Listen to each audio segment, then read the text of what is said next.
bed where my mother, Mrs. Agnes Okafor, will be laid in state, is dressed in traditional fashion, Iswakwa with George, plain George material. And this is the room decked in George and satin.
For family members are going out this morning to go around the village to perform the ritual of saying goodbye, telling the village what is happening about Mama. Mama is leaving us. They are dancing her to the land beyond.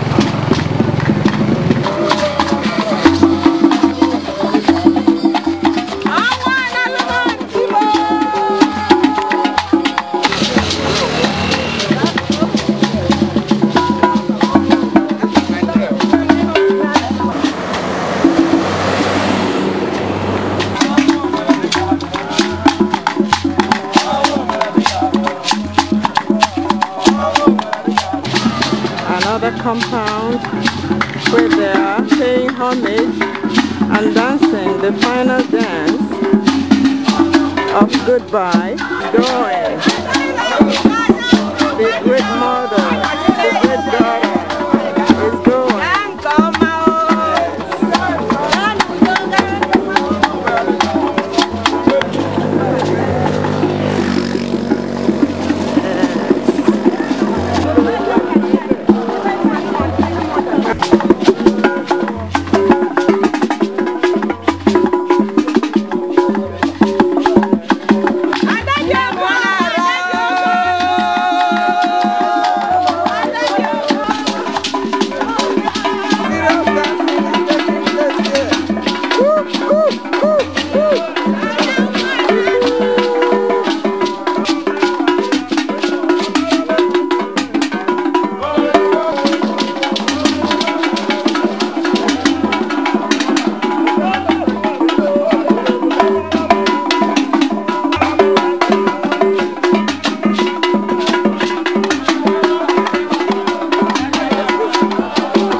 They're still walking around the village, giving the whole village the opportunity to say their final goodbyes to Mama, singing her praises, singing songs, dancing.